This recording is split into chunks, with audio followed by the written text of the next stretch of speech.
Hey everybody, Matthew here from MiniWarGaming.com. Got kind of a walkthrough update, behind the scenes, open vault, whatever you want to call it, just to kind of talk about what's going on. It's been a little while and I want to show you all the cool stuff that's going on here, talk about upcoming things and all sorts of fun. Before I get into anything else, a little sponsored part right here. As you know, we did our Ravage Star campaign launch a little while ago, and it was quite successful. Thank you very much. We raised over $1.1 million for that. And so the Pledge Manager has been reopened so that you can go in and you can buy stuff. You won't be able to get the free minis that you would have got throughout the first 8 days, but pretty much everything else is available. And we're going to be opening the late Pledge Manager soon, so that people can do things like pay for the shipping and add-ons and all that kind of stuff. But you're basically able to go in there. If you missed the campaign, no problem. You can go in there and check it out. And if you did pledge in the campaign, you can go and update stuff. So that's all available right now. So if you want to back the Ravage Star campaign, then go check it out. I'll make sure there's links below. So let's do an update of what's going on around here. Now, you may have seen this somewhere else, so hold on. Got to get that light on. But we knocked out a wall between two of our studios, between the Chaos Studio and the Vaterack Studio, as we're preparing. So we're preparing for some new shows in the new year. Let's just put it that way. You may have noticed that we've been putting up less content over the last while. Part of that is just because we've been busy with things like Ravage Star. But the other part is because we're actually busy as well creating new shows. So we actually filmed, I say actually a lot, actually, we filmed an entire season of a new show called The Maelstrom of Lore. We did that upstairs. We had a whole studio and everything for it, so that'll be coming out in the new year. And we're finally leaving behind our classic battle report style of hand cam, holding the camera while we're filming battle reports, and going to a multicam style. So we had to knock out one of the walls because there wasn't really much room to do all that. Installed a beam to keep the ceiling up. But essentially what you're going to see is, you've seen it on other channels like Play on Tabletop. It's going to be a style similar to that, except, we'll bring our own MiniWarGaming spin to it. So there will be multiple cameras switching back and forth, overhead, to the sides, and then somebody walking around and getting close-up shots of cool stuff that's going on. So by having this extra space, we can have all those cameras set up and still have room for a computer back here to capture everything. We're planning, so this is all planned, so we'll see what actually happens in the end, to live stream as well. So we're going to have a new schedule of battle reports. There'll be less battle reports per week because of the way we're doing it, because it costs more money and takes more time this way. But essentially we want to live stream 3 battle reports a week, and then we'll edit those down afterwards as well.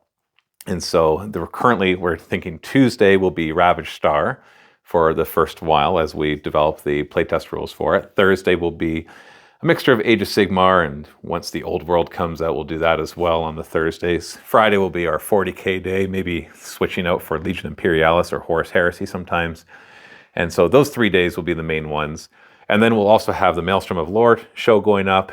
We'll have some other cool hobbying videos going up as well. We're going to be doing a whole series on kind of the creation of the tables, but more than just a behind the scenes, but like actually showing just how we create fun and narrative and engaging immersive experiences as we play these games.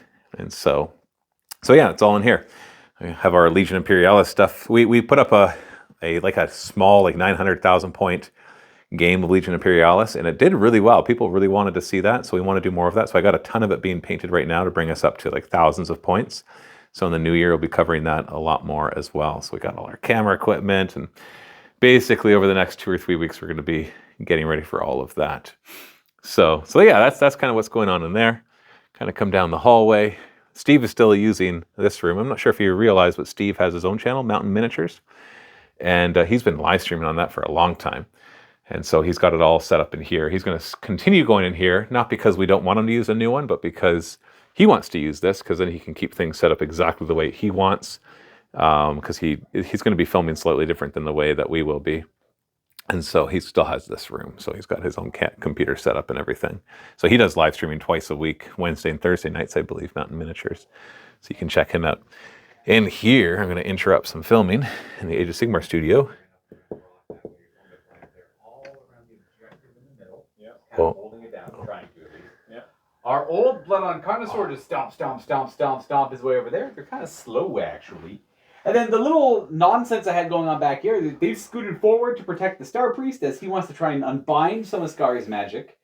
And unfortunately, our spawn of Chotek came up and around here, unable to get in range to blob his little acid flame, but he'll perform later.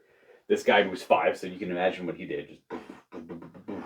And then these two units, like I said, running up in this direction, both getting in range of the objective, but not really committing too much to it. Those front 4 models are the only ones in range of it. So it's more than Skari's if he wants to put some effort into it. And that is it for my movements. As for shooting, the only thing I have is the fancy crystal. Here we are, some behind the scenes. Yes. You just got to see some of the magic of the classic battle reports. Yeah. Just talking about how we're going to be switching out to the new style in the new year. Oh, okay. Yeah. We might still have some classic battle reports just to cover some other games that we want to get to, but don't have the money to do that way. Let's do it down and dirty. Classic battle report. We're going to rebrand them. We're going to call them classic battle reports, not lower quality battle reports, right? Classic. Well, they are a classic. I know they are classic. It's like we have time to do like a Horus Heresy game, but we don't have time to set up things. Let's do a... Right. Well, you can see what it costs in order to film a battle report if you're not familiar. Yeah, exactly. Is that you just have one person with a camera. Yeah, one camera, headphones, and a set of mics, and a studio, and then a second person to play against. Second person, yes. Whether it's a guest, or whether it's a paid employee, or somebody that we can't get rid of, like Skari. He just stays upstairs in the hotel rooms and would never leave. He's a squatter. He's just like, there he is. It's like the Skaven in Age of Sigmar. Just can't, no matter what you do, you just can't get rid of him. He comes from the Great White North. The Great White North, that's right, you do actually. Yeah, you believe it or not, Skari is further north than us. 3 years now? Yeah, you've been doing it for a while. Not as long as Luca has. No, of course not. Not as long as Matthew has. Well, of course not. Of course not. Anyways, they're filming Age of Sigmar game in here, and on this really nice board that Lucas set up. Fear to Tread. Fear to Tread. That's right. We did a little. I've never named a table before. Yeah, we put up a little YouTube short or Instagram reels where we had a competition between Skari and Luca to set up the coolest table. I think Luca did a pretty good job. I think there's room for improvement, but Well, I mean, I only wanted to use a couple pieces. So. I'm just kidding. It looks good, and I love these tables from Adam from Greenleaf Terrain. So he's making more. He's making more. It's so exciting. Yeah, yeah. Over the next year, you'll see a lot more of these being made.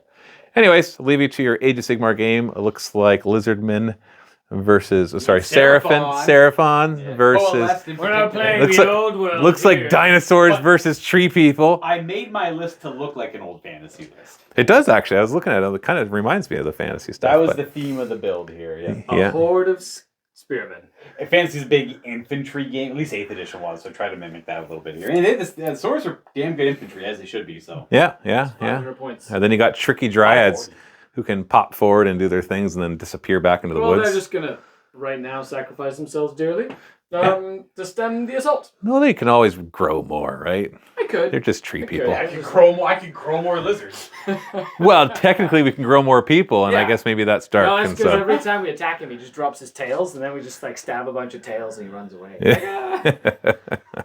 Anyways, hey, see the scorecard they're using? You can buy that at MiniWarGamingForge.com. Either the STL to 3D print yourself, or you get 3D printed versions. Comes with the dice. Yeah, and if it can if they pay for it. Oh, that's the gotcha. Yeah, you gotta pay for the dice. It's extra. But we got Taco Cat, we got Skari's, the Scarred Cast, we got Matthew. Actually my favorite. I like his the most. It is. It does look pretty cool. Then we got one for me, we got one for Steve, we got one for Josh, we got one for Dave.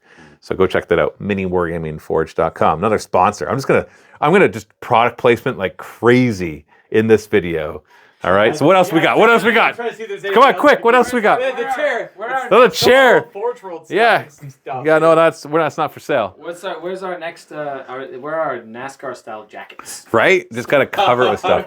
You know what? I'll find more stuff. To product place. It's a mess out there. Oh look, Ravish Star.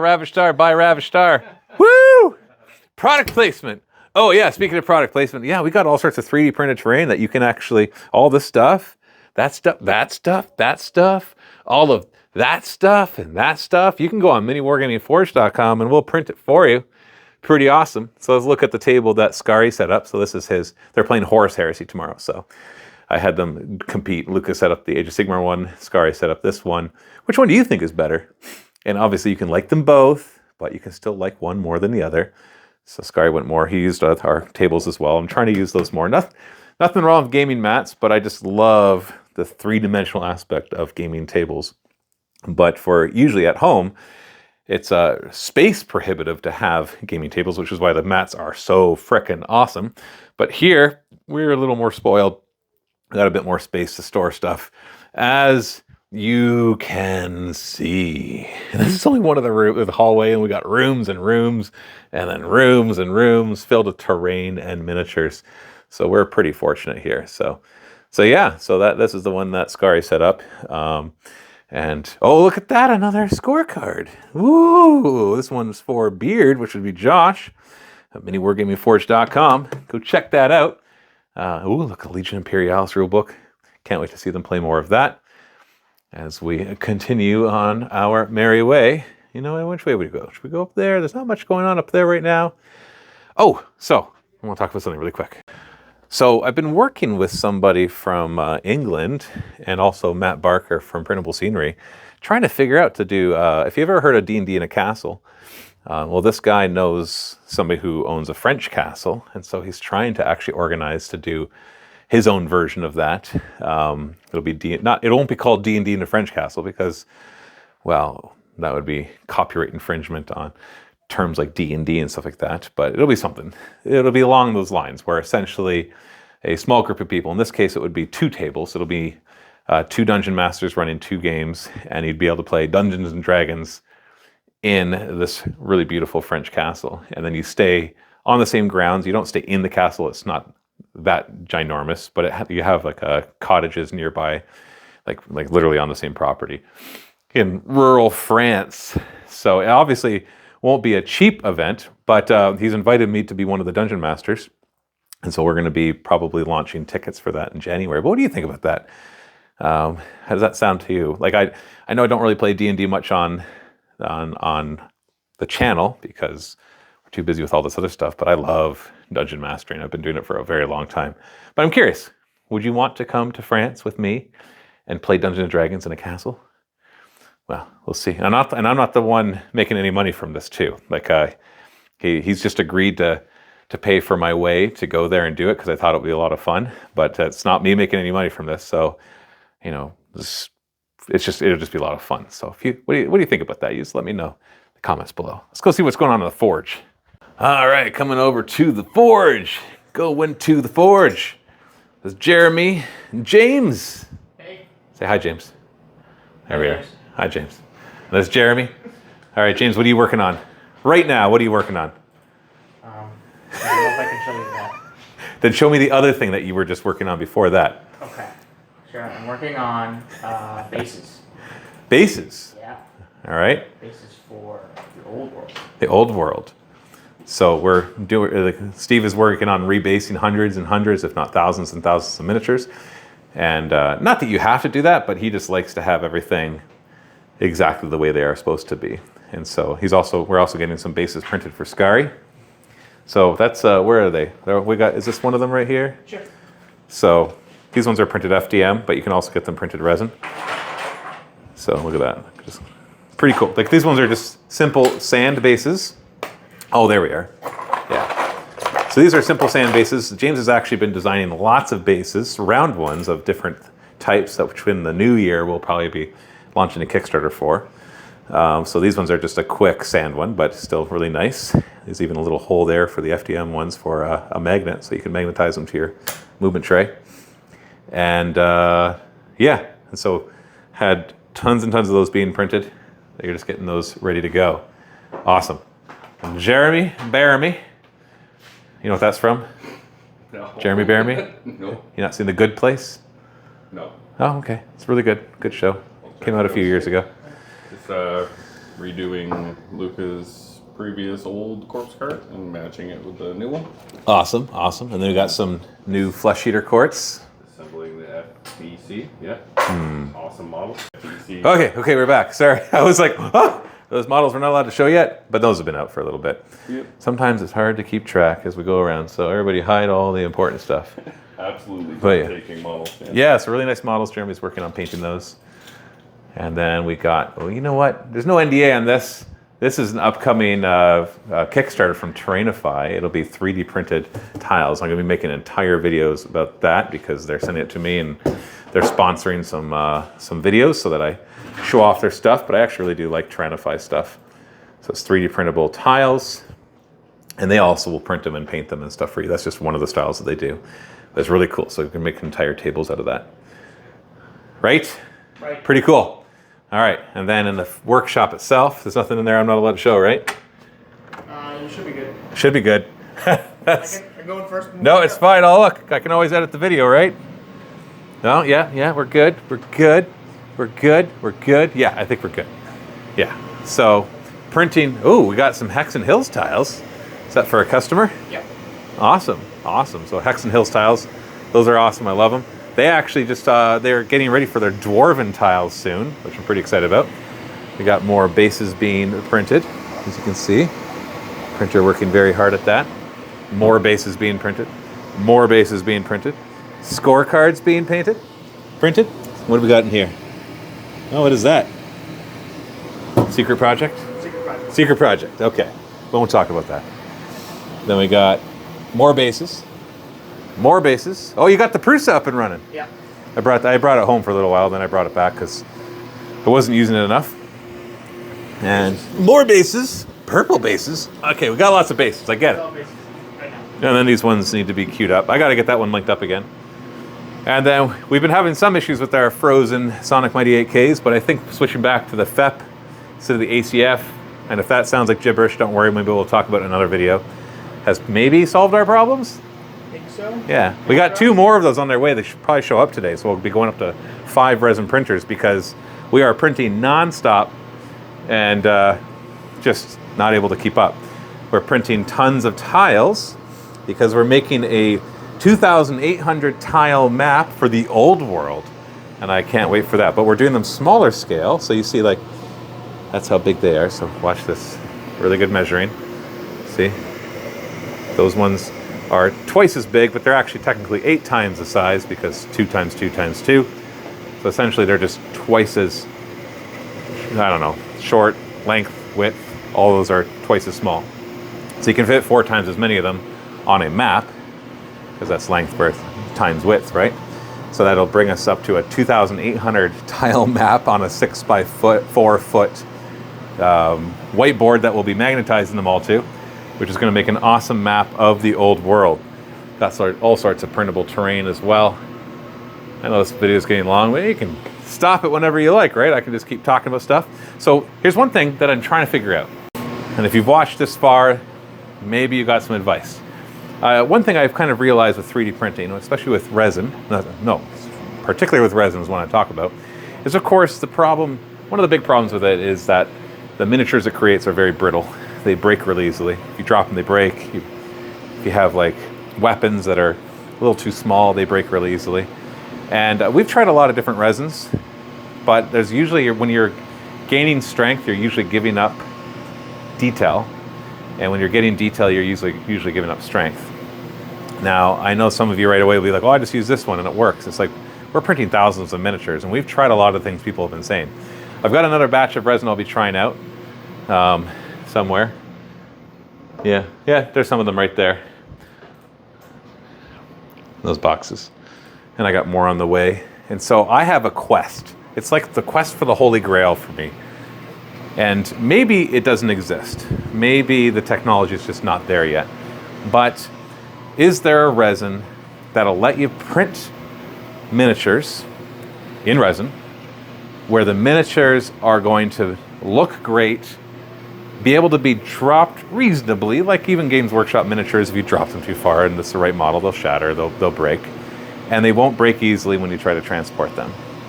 And if you've got an answer to that, and proof of that answer, please let me know in the comments below. But that is my quest. And I will figure this out, or I will find out that there is no real answer, that you're always going to trade off one for the other. And maybe the technology is just not there yet. FDM is fine, but you can't get the details. So once again, you're trading off quality for strength. And so FDM is awesome for terrain, but not really for miniatures. Not really. And so, yeah, I'm going to figure that out though. And once I do, I'm going to tell you guys about it. I'm not going to keep that secret, even though we're going to print and sell miniatures I don't want to keep that secret because I think the whole community needs that. They need to know what is the right mixture of resins or the type of resins for the applications you're doing. Like for tiles like this, like who cares if the resin is brittle because it's just a chunk of something, right? It doesn't break easily. It's the swords and the chain swords and the spikes and the feet, again, like the ankles into the base. Those are the things that break really easily. So I'm gonna figure that out. Anyways, my arm's getting tired, so this video is long enough. And make sure you check out all the links, the stuff I talked below, all those product placements and things to help support MiniWarGaming. And I'll see you in the next video. Happy wargaming.